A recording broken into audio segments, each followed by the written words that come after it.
বেনজিরকে হাতে পেলে রিমান্ড চাইবে প্রসিকিউশন। শাপলা চত্বরে তো এটা আপনারা জানেনই যে এখানে নির্বিচারে গণহত্যা করেছে, জেনোসাইডের অভিযোগ আছে, টিএফআই সেলে গুমের অভিযোগ আছে, যেটা সাক্ষী চলতেছে, আরো যেগুলি আমাদের বিচার চলতেছে, বেশিরভাগই হচ্ছে তার ক্রসফায়ার। দেশে ফেরানোর প্রক্রিয়া শুরু, দুদকের প্রত্যর্পণে বাধা হতে পারে আইনি জটিলতা। এবং এটা সহজ হবে না, কারণ অনেক রকম জটিলতা আছে এবং তিনি এখন বিদেশি নাগরিক। ভারতের ভারপ্রাপ্ত হাই কমিশনারকে পররাষ্ট্র মন্ত্রণালয়ের তলব। উপদেষ্টাকে দিল্লিতে প্রবেশে বাধার ঘটনায় ক্ষোভ প্রকাশ। দুঃখজনক বললেন পররাষ্ট্রমন্ত্রী। এটা একটা অনাকাঙ্ক্ষিত ঘটনা, আপনি যেটা বললেন দুঃখজনকও বটে। এই বিষয়ে পররাষ্ট্র মন্ত্রণালয় যথোপযুক্ত ব্যবস্থা নিচ্ছে। অবৈধ পুশিনের চেষ্টা অব্যাহত। বিজিবি ও স্থানীয়দের বাধায় পিছু হচ্ছে বিএসএফ। ঢাকায় 11 দলের প্রতিবাদ বিক্ষোভ। আমাদের এই ভূখণ্ডের পানি সমস্যা, সীমান্ত সমস্যা, ব্যবসা বাণিজ্যের সব ক্ষেত্রে ন্যায্যতা, সমতার ভিত্তিতে আমরা সম্পর্ক চাই। ব্যক্তি বা দল নয়, সাংবাদিকদের দেশের জন্য কাজ করতে বললেন প্রধানমন্ত্রী। স্বাধীন গণমাধ্যম কমিশন গঠনের আশ্বাস। যারা এই ইন্ডাস্ট্রির সঙ্গে জড়িত আছেন সবাই মিলে বসে একটা নীতি কাঠামো তৈরি করলে আমরা আশা করি যে আমাদের বিদ্যমান যে সমস্যাগুলো আছে এগুলো একটা সমাধানের দিকে যাবে। স্বাস্থ্যমন্ত্রীকে ঘুষের প্রস্তাবের অভিযোগ অস্বীকার আদ্দিনের। আমি তার পিছনে টাকা নিয়ে কেন বলবো? সেটাই বলেন, আমি কেন টাকা নিয়ে বলবো? আমার টাকা নিয়ে দেওয়ার দরকার নেই। লাইসেন্স ফেরত চেয়ে আপিল কাল। হাসপাতাল চালুর দাবি রোগীর স্বজনদের। সব রোগীগুলো কেটে এগুলো নিয়ে আমরা কোথায় যাব, কোন অবস্থানে যাব? আমরা চাচ্ছি এখানে থাকলে পর আমাদের বাবু সুস্থ হবে। আমরা যদি অন্য জায়গায় শিফট করি অক্সিজেনের অভাবে মারা যাবে। আমরা অন্য কোথাও যে নিয়ে যাওয়ার মতো কোনো ব্যবস্থা দেখি না। যুক্তরাষ্ট্র ইরানের সমঝোতায় বিশ্ব নেতাদের অভিনন্দন। শুক্রবার জেনেভায় চুক্তি সই। লেবানন না ছাড়ার ঘোষণা ইসরায়েলের। দর্শক, স্বাগত নিউজ 24 সংবাদে। পুরো সংবাদে আপনাদের সাথে আছি আমরা দুজন, আমি সোহাগ বক্স এবং আমি সঞ্জিদা ইসলাম। দর্শক দেখছিলেন সুপার বোর্ড সংবাদ শিরোনাম। এবারে পুরো খবর। সাবেক আইজিপি বেনজির আহমেদের বিরুদ্ধে 3টি মামলায় গ্রেপ্তারি পরোয়ানা জারি আছে। শাপলা চত্বর হত্যাকাণ্ড, ক্রসফায়ার, গুম, অপহরণ সহ বিভিন্ন অভিযোগে আরও অন্তত 10টি মামলার তদন্ত চলছে বলে জানিয়েছেন আন্তর্জাতিক অপরাধ ট্রাইব্যুনালের চিফ প্রসিকিউটর আমিনুল ইসলাম। আর বেনজিরকে দেশে ফেরানোর অফিসিয়াল প্রক্রিয়া শুরু হয়েছে বলে জানিয়েছে দুদক। শাপলা চত্বর হত্যাকাণ্ড, বিরোধী রাজনৈতিক নেতাকর্মীদের ক্রসফায়ার, গুম, খুন এবং সীমাহীন দুর্নীতির অভিযোগ মাথায় নিয়ে পলাতক অবস্থায় দুবাইয়ে আটক হয়েছেন সাবেক আইজিপি বেনজির আহমেদ। আন্তর্জাতিক অপরাধ ট্রাইব্যুনালের চিফ প্রসিকিউটর জানান, এমন কোনো অপরাধ বাকি নেই যেটি করেননি বেনজির। ক্ষমতার অপব্যবহার করে মানুষের ওপর জুলুম করেছে সে। শাপলা চত্বরে তো এটা আপনারা জানেনই যে এখানে নির্বিচারে গণহত্যা করেছে, জেনোসাইডের অভিযোগ আছে, টিএফআই সেলে গুমের অভিযোগ আছে, যেটা সাক্ষী চলতেছে, তার সাথে অন্যান্য বাহিনীর মানুষও আছে। আমাদের আরও একরাম হোসেন ক্রসফায়ারের ঘটনার সাথে তিনি আছেন। আরও যেগুলি আমাদের বিচার চলতেছে, বেশিরভাগই হচ্ছে তার ক্রসফায়ার, খুন, অপহরণ, এইগুলো। দেশে ফিরিয়ে আনা হলে তাকে ট্রাইব্যুনালে হাজির করে রিমান্ডের আবেদন করবে প্রসিকিউশন। তিনি ফেরত আসা সাপেক্ষে আমাদের এখানে যে মামলাগুলো চলমান আছে সেগুলোতে তাকে আনা হবে এবং যেগুলোতে ইনভেস্টিগেশন চলছে সেগুলোতে তাকে রিমান্ডের আবেদন করা হবে। তার কাছ থেকে আমাদের অনেক তথ্য প্রমাণ পাওয়ার ব্যাপার আছে। তিনি বাংলাদেশের এমন কোনো দুর্নীতি নাই যেটা তিনি করেননি। এদিকে বেনজিরকে দেশে ফেরানোর অফিসিয়াল প্রক্রিয়া শুরু হয়েছে বলে জানিয়েছে দুদক। দুদক ফরমালি চিঠি পাওয়ার পরে তাকে ফিরিয়ে আনার কার্যক্রম প্রক্রিয়া শুরু করে দিয়েছে। গতকাল থেকেই মূলত এই বিষয়ে কাজ করছে। ফরমালি দুদক একটা রিকোয়েস্ট লেটার পাঠাবে। শুধু আন্তর্জাতিক অপরাধ ট্রাইব্যুনালই নয়, দুদকেও 6 মামলার আসামি সাবেক আইজিপি। মাহমুদ হাসান, নিউজ 24, ঢাকা। সাবেক পুলিশ প্রধান বেনজির আহমেদকে কি আদৌ দেশে ফিরিয়ে আনা সম্ভব? বিশ্লেষকদের অনেকেই বলছেন রাজনৈতিক প্রতিহিংসা নেই এবং মৌলিক অধিকার ক্ষুণ্ণ হবে না মর্মে বাংলাদেশের পক্ষ থেকে নিশ্চিত করতে পারলে তাকে ফেরানো সম্ভব। তবে আইনজীবীরা বলছেন 1 মাসের মধ্যে যেসব নথিপত্র চাওয়া হয়েছে তা যথাযথভাবে সরবরাহ করা সহজ নয়। সেই সাথে আইনি জটিলতা বেনজিরের প্রত্যর্পণকে অসম্ভব করে তুলতে পারে। মাসুদ আলাবনীর রিপোর্ট। দুবাইয়ের সাবেক আইজিপি পলাতক বেনজির আহমেদকে গ্রেফতার করেছে ইন্টারপোল। গ্রেফতারের খবর প্রকাশের পর সামাজিক যোগাযোগ মাধ্যমে শুরু হয় ব্যাপক সমালোচনা। সাধারণ মানুষের পাশাপাশি ঢাকাই চলচ্চিত্রের আলোচিত অভিনেত্রী পরিমণি মজা লিখে খবরের একটি ফটোকার্ড শেয়ার করেন। 2021 সালে বোট ক্লাবকে কেন্দ্র করে আলোচিত ঘটনাতেও বেনজির আহমেদের নাম আসে। এছাড়া ক্ষমতার অপব্যবহার করে বিপুল সম্পদের মালিক হয়েছিলেন তিনি। গোপালগঞ্জের শাহপুরে প্রায় 1400 বিঘা জমির উপর সাভানা ইকো রিসোর্ট ছাড়াও পুলিশের সাবেক এই প্রভাবশালী শীর্ষ কর্মকর্তা তার স্ত্রী ও 2 মেয়ের নামে গড়েন সম্পদের পাহাড়। দেশের বিভিন্ন এলাকায় তাদের নামে অন্তত 6টি কোম্পানির খোঁজ মেলে। দেশে বিদেশে গড়েন অঢেল সম্পদ, একাধিক ফ্ল্যাট। 2 মেয়ের নামে বেস্ট হোল্ডিং ও 5 তারা হোটেল লা মেরিডিয়ানে রয়েছে 2 lakh share. Bhawal resort and spa নামের রিসোর্টের মালিকানায় যুক্ত বেনজির। পূর্বাচলে ডুপ্লেক্স বাড়ি ও জমিও আছে। এসব নিয়ে আলোচনার পাশাপাশি সামনে আসে তাকে দেশে ফিরিয়ে এনে বিচারের মুখোমুখি করার বিষয়টি। ইন্টারপোলের সাথে বাংলাদেশের সমন্বয়কারী পুলিশ হেডকোয়ার্টারের ন্যাশনাল সেন্ট্রাল ব্যুরো এনসিবি ইতিমধ্যেই তাকে ফিরিয়ে আনার কাজ শুরু করেছে।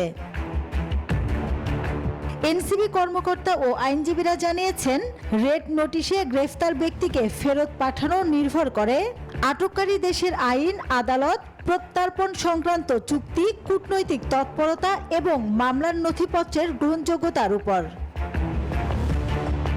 ইন্টারপোল বলছে, গ্রেফতারের 30 দিনের মধ্যে বাংলাদেশকে কূটনৈতিক চ্যানেলে ফেরত চেয়ে অনুরোধ পাঠাতে হবে। স্বরাষ্ট্র মন্ত্রণালয় প্রত্যর্পণ প্রস্তাব অনুমোদন করার পর তা পররাষ্ট্র মন্ত্রণালয় পাঠাতে পারবে।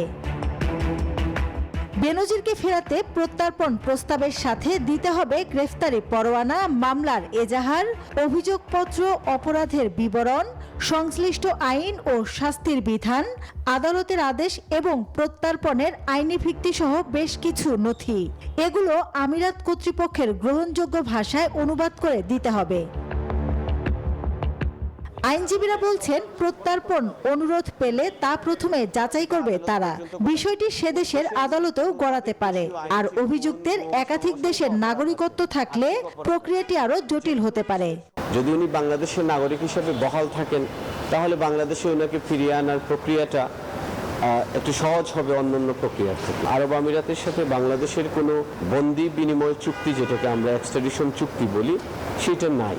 পুলিশের সাবেক এই ডিআইজি অবশ্য মনে করেন, বেনজিরকে 1.5 মাসে ফেরানো সম্ভব।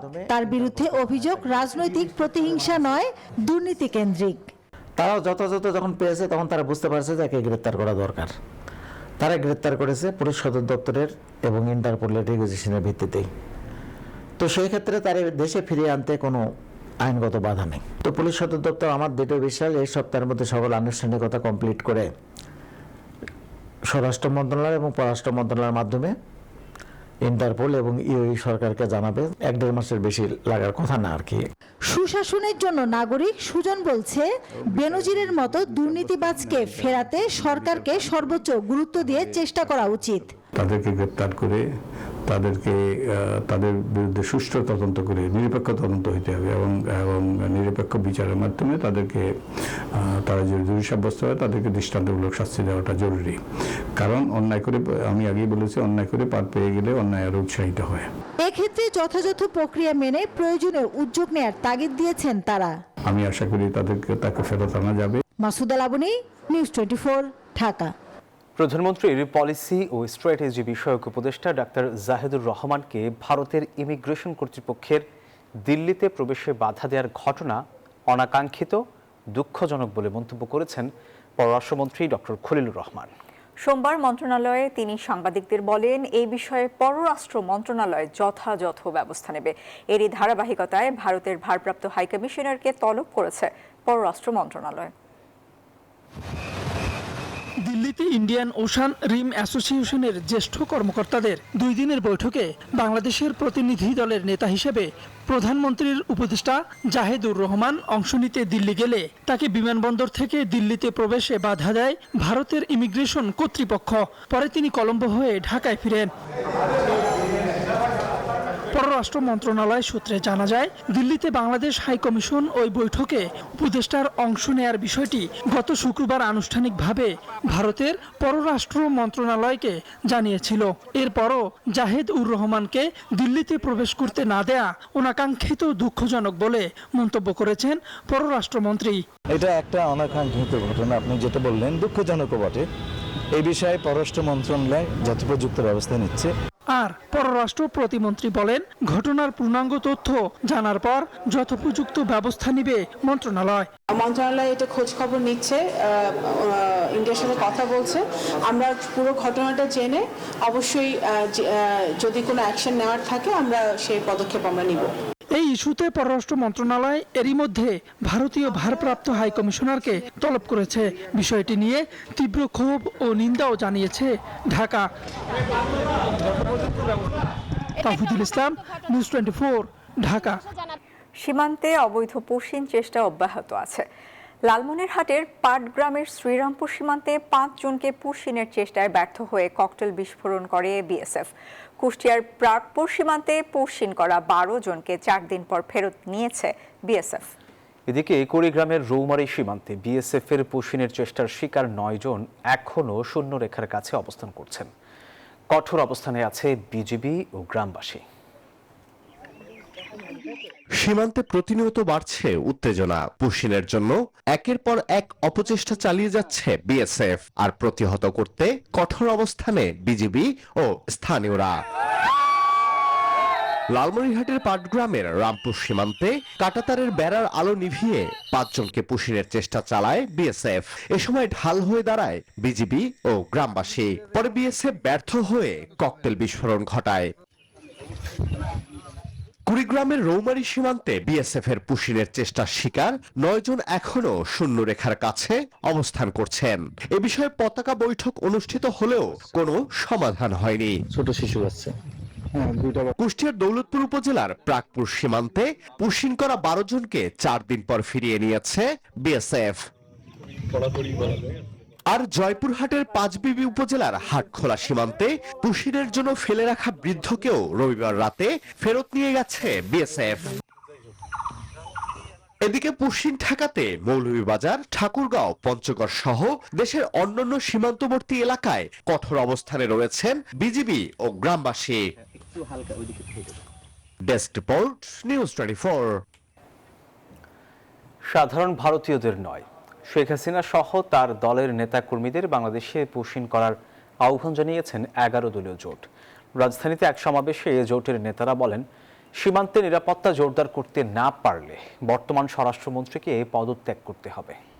স্বাধীনতা, সার্বভৌমত্ব রক্ষায় জনগণকে ঐক্যবদ্ধ থাকার আহ্বান জানান বক্তারা। ভারত কর্তৃক বাংলাদেশে পুশিন, সীমান্তে হত্যা ও নির্যাতনের প্রতিবাদে বিক্ষোভ মিছিল ও প্রতিবাদ সমাবেশের আয়োজন করে জামায়াত ও এনসিপি সহ 11 দলীয় জোট।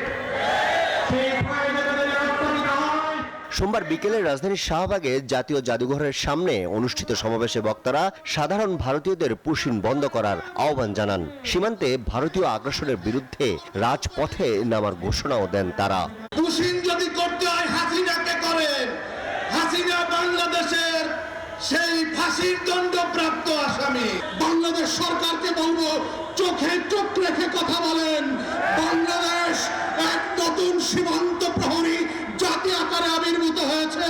আপনারা ভারতের সাথে সম্পর্ক রাখবেন, তবে নতজানু সম্পর্ক আমরা মেনে নেব না। বিএনপিকে মুজিববাদের পক্ষে না যাওয়ার হুঁশিয়ারি দেন 11 দলের নেতারা। ভারতের আগ্রাসন বন্ধে কার্যকর ব্যবস্থা নেয়ার জন্য স্বরাষ্ট্রমন্ত্রীর প্রতি আহ্বান জানান তারা।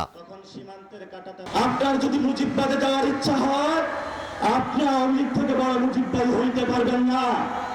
আমরা আপনাকে হুঁশিয়ার করে দিচ্ছি, আপনি যদি মুজিববাদের পথে হাঁটেন, এই পথ বাংলাদেশের জনগণের পথ নয়। মুজিববাদী শত্রুর সাথে কঠিন যুদ্ধ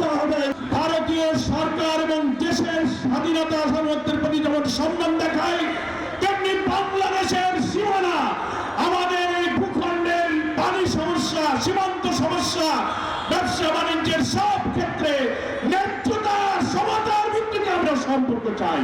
সংসদে পুশিন নিয়ে সরকার কোনো কথা বলতে দিচ্ছে না অভিযোগ করে নেতারা বলেন, লাল সবুজের পতাকাকে পাহারা দেওয়ার জন্য জনগণকে ঐক্যবদ্ধ থাকতে হবে। প্রধানমন্ত্রীর তথ্য উপদেষ্টাকে ভারতে প্রবেশ করতে না দেওয়ার ঘটনারও নিন্দা জানান নেতারা। আরিফুল ইসলাম, নিউজ 24, ঢাকা। কোনো দল বা ব্যক্তি নয়, গণমাধ্যমকে দেশের স্বার্থে কাজ করার আহ্বান জানিয়েছেন প্রধানমন্ত্রী তারেক রহমান। সরকারের গঠনমূলক সমালোচনা করতে সাংবাদিকদের পরামর্শ দিয়েছেন তিনি। সোমবার দুপুরে টেলিভিশনের হেড অফ নিউজ, সিইও ও সিএনইদের সঙ্গে বৈঠক করেন প্রধানমন্ত্রী। পরে সাংবাদিকরা জানান, প্রধানমন্ত্রী দেশ গঠনে গণমাধ্যমের গঠনমূলক ভূমিকা প্রত্যাশা করেছেন।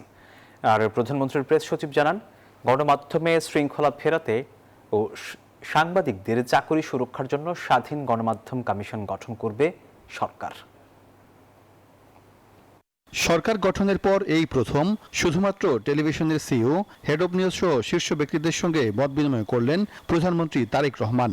সোমবার দুপুরে সচিবালয়ে অনুষ্ঠিত বৈঠকে সিনিয়র সাংবাদিকরা স্বাধীন গণমাধ্যম প্রতিষ্ঠা ও সাংবাদিকদের নানা সংকট সম্ভাবনার কথা প্রধানমন্ত্রীর সঙ্গে খোলামেলা আলোচনা করেন। বৈঠক শেষে দেশের টেলিভিশনের শীর্ষ সাংবাদিকরা বলেন, প্রধানমন্ত্রী দেশের স্বার্থে সত্য সংবাদ তুলে ধরার আহ্বান জানিয়েছেন। আমরা আমাদের যত সমস্যাগুলো আছে এবং অতীতে আমরা যেসব সমস্যা ফেস করেছি সেই সমস্যাগুলো তুলে ধরেছি। আগের মতো দলীয় সাংবাদিকতার নামে সরকারের তোয়াস্ত এগুলো মোটেও প্রয়োজন নেই। যেটা সত্য, সেই সত্যকে যেন আমরা সঠিকভাবে তুলে ধরি, সেটাই তার প্রত্যাশা এবং আমরাও সেভাবেই কথা বলেছি। আলোচনায় উঠে আসে সাংবাদিকদের চাকরি সুরক্ষা, ওয়েজ বোর্ড সহ নানা প্রসঙ্গ। নিউজ 24 এর head of news Shariful Islam Khan জানান, দেশের কল্যাণে নিরপেক্ষ সাংবাদিকতার উপর জোর দিয়েছেন প্রধানমন্ত্রী তারেক রহমান। উনি আশা প্রকাশ করেছেন যে আমাদের যে টেকনিক্যাল ইস্যুগুলো নিয়ে আমরা কথা বলেছি, ওয়েজ বোর্ড এবং বেতন কাঠামো, টেকনিক্যাল ইস্যু, ডিজিটালাইজেশন, এগুলো নিয়ে কাজ করছে তথ্য মন্ত্রণালয় এবং দ্রুত সমাধান হবে বলে উনি বিশ্বাস করেন। তিনি যেটি পরিষ্কার বলেছেন যে কোনো সাংবাদিককে বিএনপির বা দলের পক্ষে হয়ে কাজ করার দরকার নেই। দেশের জন্য, দেশের উন্নয়নের জন্য, সামগ্রিক গণমানুষের উন্নয়নের জন্য ফোকাস করতে হবে। তিনি পরিষ্কার বলেছেন যে আমরা দেশটাকে লন্ডন, সিঙ্গাপুর বানাতে চাই না, কিন্তু গত ফেসিড সরকারের আমলে যে অন্যায় হয়েছে, অবিচার হয়েছে, সেই আবর্জনা মুক্ত করে ধীরে ধীরে কিছুটা ভালোর পথে এগিয়ে নিতে চাই। সাংবাদিকদের সহায়তা চেয়েছেন যেন এই যাত্রাটা সুগম হয়, মসৃণ হয়। তিনি বলেছেন যে ইতিবাচক যে কাজগুলো রয়েছে সেগুলো শুধু সরকারের স্বার্থে নয়, দলের স্বার্থে নয়, দেশের স্বার্থে গণমাধ্যম যাতে এই কাজগুলোকে সমর্থন করে। প্রধানমন্ত্রীর প্রেস সচিব জানান, মুক্ত গণমাধ্যম ও সাংবাদিকদের যাবতীয় সমস্যা নিরসনে স্বাধীন গণমাধ্যম কমিশন গঠনের বিষয়ে আন্তরিক প্রধানমন্ত্রী।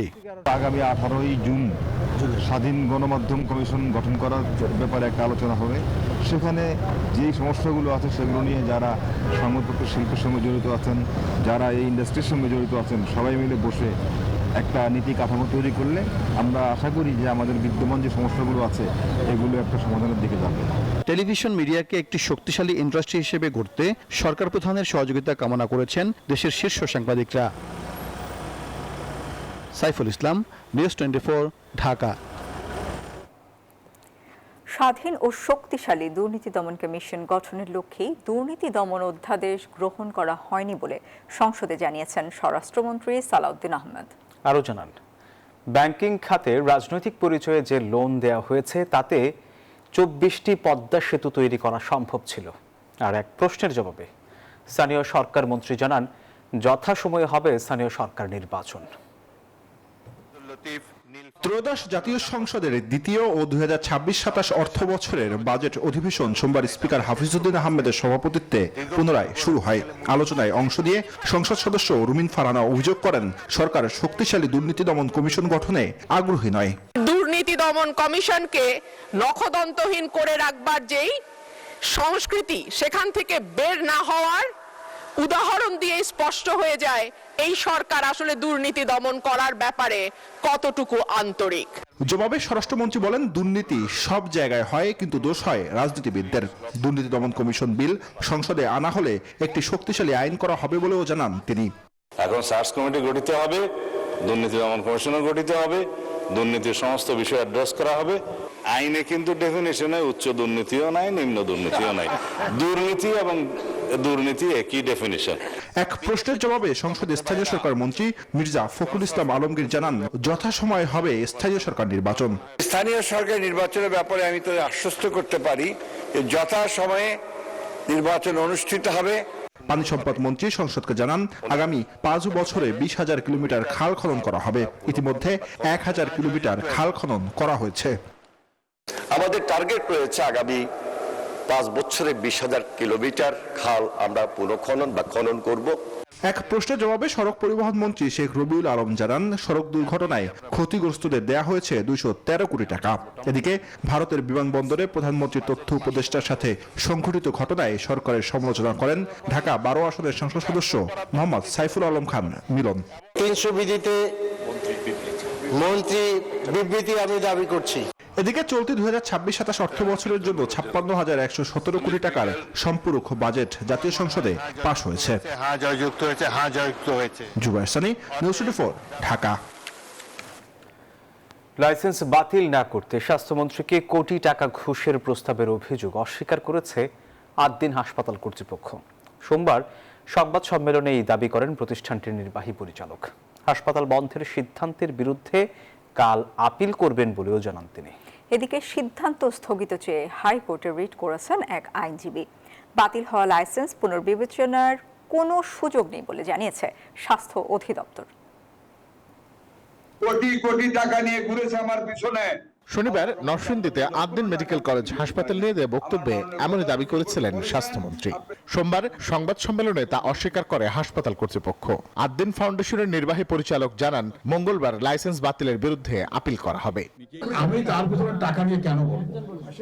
আমি কেন টাকা নিয়ে বলবো? আমার টাকা নিয়ে ঘোরার দরকার নেই। কথা হলো যে আমি তার পিছনে টাকা নিয়ে ঘুরিনি।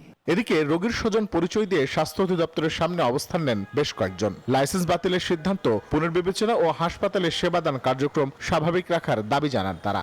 এই বাচ্চা কিংবা এই রোগীগুলো, সব রোগীগুলো ক্রিটিক্যাল, এগুলো নিয়ে আমরা কোথায় যাব, কোন অবস্থানে যাব? আমরা চাচ্ছি এখানে থাকলে পর আমাদের বাবু সুস্থ হবে। আমরা যদি অন্য জায়গায় শিফট করি, অক্সিজেনের অভাবে মারা যাবে। আমরা অন্য কোথাও যে নিয়ে যাওয়ার মতো কোনো ব্যবস্থা দেখি না। কারো দাবি বা প্রতিবাদের প্রেক্ষিতে হাসপাতালের লাইসেন্স পুনর্বিবেচনার সুযোগ নেই বলে জানান স্বাস্থ্য অধিদপ্তরের অতিরিক্ত মহাপরিচালক। এটা বন্ধ হয়ে গেছে, কোনো যৌক্তিকতা নেই। যদি আবার সরকার কোনো সিদ্ধান্ত নেয় বা মত পরিবর্তন করে আমি জানি না, তখন সেটা ভিন্ন কথা। কিন্তু আমি হসপিটাল বন্ধ করে দিচ্ছি, এখন হসপিটালে রোগী কেন থাকবে? এদিকে লাইসেন্স বাতিলের সিদ্ধান্ত স্থগিত চেয়ে সোমবার হাইকোর্টে রিট করেছেন এক আইনজীবী। এই রিটের সাথে নিজেদের সম্পৃক্ততা অস্বীকার করেছে আদ্দিন কর্তৃপক্ষ। আমাদের দরখাস্ত লেখা হয়েছে, আগামীকাল আমরা আবেদন করব। আদ্দিন মেডিকেলের শিক্ষার্থীরা অন্য হাসপাতালে প্রশিক্ষণ নিতে পারবেন বলে জানিয়েছেন স্বাস্থ্যমন্ত্রী। আন্তর্জাতিক মাতৃভাষা ইনস্টিটিউটে এক সেমিনারে অংশ নিয়ে একথা জানান তিনি। আজকে মিটিং হচ্ছে, আলোচনা হবে, দেখা যাবে। রিশাদ হাসান, নিউজ 24, ঢাকা। ধন্যবাদ আপনাকে। এসবিএসসি ব্যাংক পিএলসির 13তম বার্ষিক সাধারণ সভা অনুষ্ঠিত হয়েছে আজ। রাজধানীর একটি কনভেনশন সেন্টারে ব্যাংকের পরিচালনা পর্ষদের চেয়ারম্যান ইঞ্জিনিয়ার মোহাম্মদ মুখলিসুর রহমানের সভাপতিত্বে সভাটি অনুষ্ঠিত হয়। 2025 সমাপ্ত বছরের নিরীক্ষিত আর্থিক প্রতিবেদন এবং পরিচালক নির্বাচন সহ 7টি সাধারণ এজেন্ডা শেয়ার হোল্ডাররা অনুমোদন করেন। চেয়ারম্যান গ্রাহকদের আশ্বস্ত করে বলেন, নানামুখী চ্যালেঞ্জ সত্ত্বেও ব্যাংকের আর্থিক সূচক স্থিতিশীল এবং গ্রাহকের আমানত সম্পূর্ণ নিরাপদ।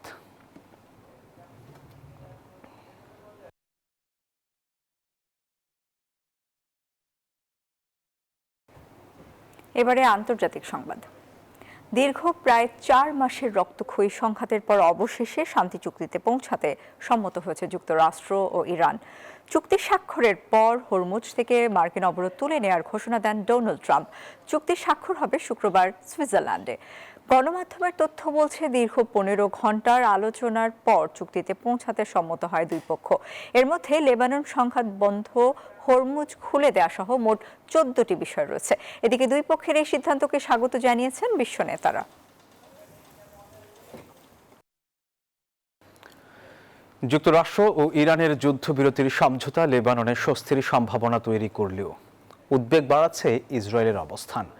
সোমবার দেশটির প্রতিরক্ষা মন্ত্রী জানিয়েছেন, দক্ষিণ লেবানন থেকে সেনা প্রত্যাহার করবে না তেল আবিব। ফলে শান্তি চুক্তিতে আশাবাদী হলেও সতর্ক বৈরুত। আর এই ছিল নিউজ 24 সংবাদে। ধন্যবাদ সবাইকে।